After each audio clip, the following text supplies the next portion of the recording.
Former President Donald Trump continues to push for single-day, in-person voting in elections, prohibiting mail-in ballots and early voting that 69% of American voters used in 2020.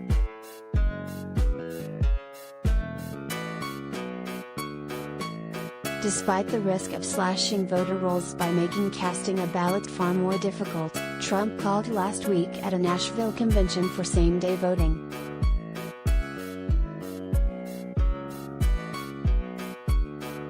Ultimately, we want same-day voting, one day, and only paper ballots, Trump said to Cheers.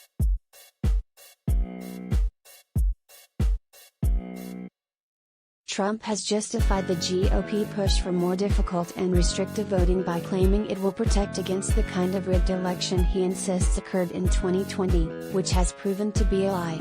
Ironically, Trump, who has baselessly claimed mail ballots are corrupt, votes by mail.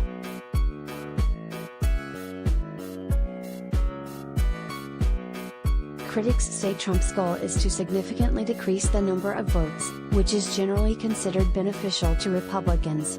One user on Twitter quipped that Trump is running on a platform urging, "Don't count all the votes."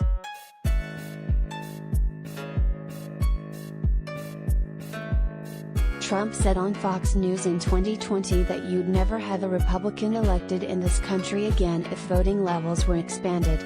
Research has shown, however, that mail-in ballots don't appear to give either party a distinct advantage.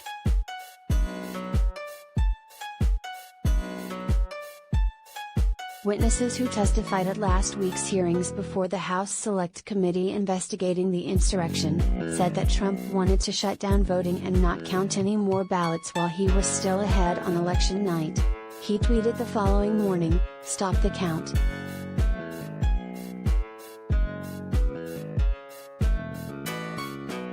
But that's not the way elections work.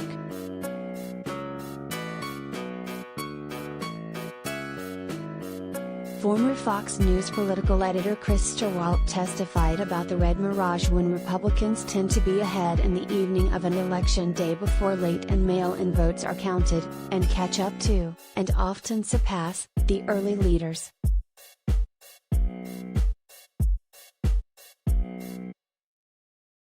Trump, however, declared that night before all the votes were tallied, "Frankly, we did win this election."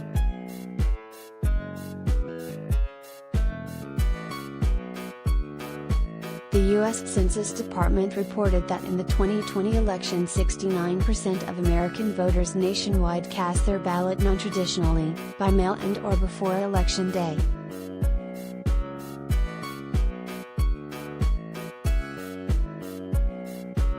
Early and mail-in voting have tremendously increased the convenience of casting a ballot, encouraging and allowing more people to vote. For example, homebound and bedridden citizens, people who work long hours or multiple jobs, or are juggling childcare and are not able to get to polling spots before they close. Many employers don't allow extra time to vote. Voters also no longer have to drive long distances to rural polling places on one particular day.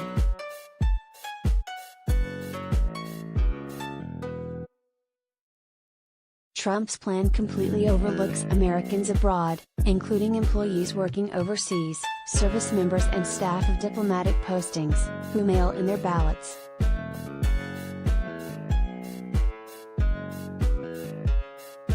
Critics on Twitter weren't keen on Trump's plot to make voting onerous.